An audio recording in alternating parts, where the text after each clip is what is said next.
Hello everyone, and Ethereum shot up today, and we have a reason why. Might affect the rest of crypto too.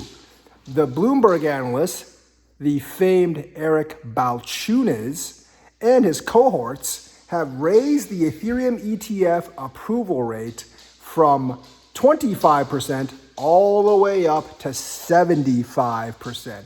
We originally thought from such esteemed analysts that the Ethereum ETF wasn't going to happen. Well, they changed it overnight.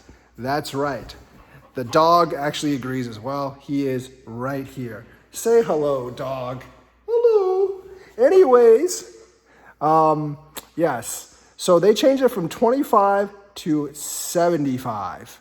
And the reason why is because of political pressure, both from Democrats and Republicans. We all knew that Republicans were pressuring Gary Gensler, but now Democrats have joined in the fray.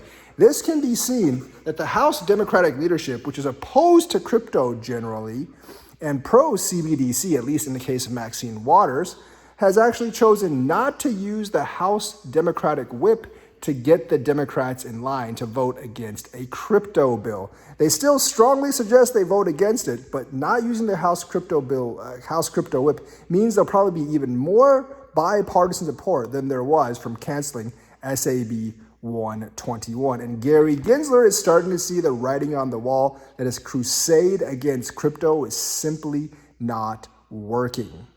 And if he does not accept Ethereum, he's probably going to get sued, and he's going to lose that lawsuit and lose everything. So he's taken the olive branch approach, but he wants a couple of things. First of all, he wants them to revise their Ethereum spot ETF basically offers. But it's kind of weird because he only has until Thursday before he rejects or denies. So he's working really hard across the map. If he was going to deny, I don't think he would actually ask them to revise. So that's part of the reason as well. And it's obviously because of pressure from his own political party. Remember, Chuck E. Cheese Schumer, the Senate Majority Leader, has broken from Elizabeth Warren and Joe Biden and has gone pro-crypto and has 11 other senators and 20 House Democrats. And because they're not going to use the whip, it's going to be probably more than 20 House Democrats on this Fit 21 bill, which is going to take power away from the SEC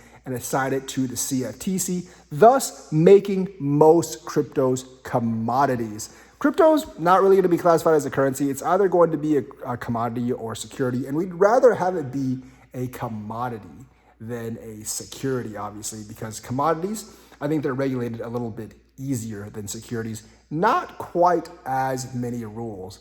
At least that's what I've heard. So we want that.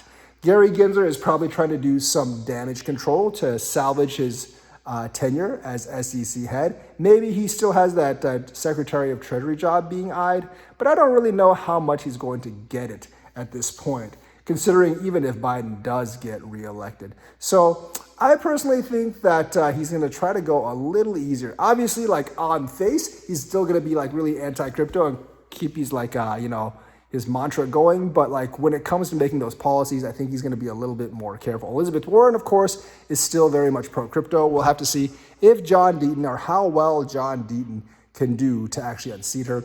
I personally don't think he can, but I hope that he does. Of course, Massachusetts is extremely blue, so which is why I don't think he can. But then again, he's not a MAGA Republican, so he can appeal to the middle there. So he's got that specific advantage. But I think the allies for crypto are definitely increasing now. And the people that are anti-crypto, they're seeing that money being piled up against them, and they are going to be pro-crypto in a while as well. They want, and Chuck Schumer is obviously saying, I want to be on innovation side.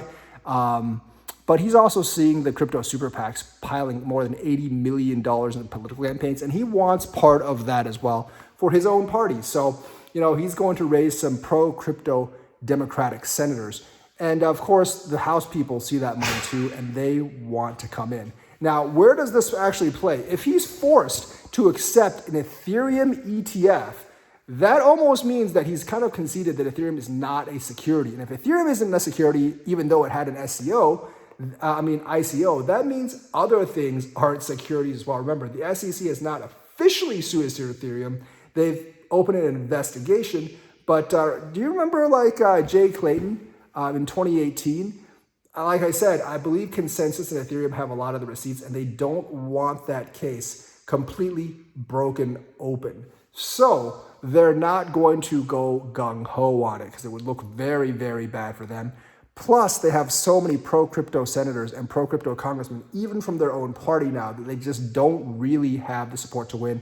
And the courts are not in their favor. So I think if he's actually pushed to accept the Ethereum ETF, remember, Elizabeth Warren and a bunch of other congressmen have actually written a letter to Gary Gensler asking him not to accept Ethereum or any other crypto ETF. If he ends up conceding, that means the political pressure for pro-crypto congressmen and senators far outweighs the anti-crypto congressmen and senators. And basically, the political gavel has actually been swung in our favor because Gary Gensler himself does not like crypto. So he wants to deny it, but he may not be able to do as he wants to do because the political pendulum is definitely swinging against him. So he's probably going to go cry to his mommy at this point, which is Elizabeth Warren. And Elizabeth Warren is not going to be able to save him. Gary Gensler gets very flustered now anytime he's asked about crypto because he knows that crypto is a giant black mark on his SEC tenure, and there's really nothing he can actually do about it at this point. So I really do hope that Balchunas is right. I don't have as much confidence in the Balchunas. I'll give it 50-50, honestly, but he thinks it's 75% that it will be approved. And that is shown by the SEC asking for revisions, because if they were just going to deny it in 3 days, they would not bother asking for revisions. They still haven't done a lot of the necessary paperwork, but this sudden shift in political pressure over the last week or so, I think has really gotten to them. So that's the news for today. Let me know what you think. Like and subscribe, hit that bell notifications button. Thank you and have a nice day.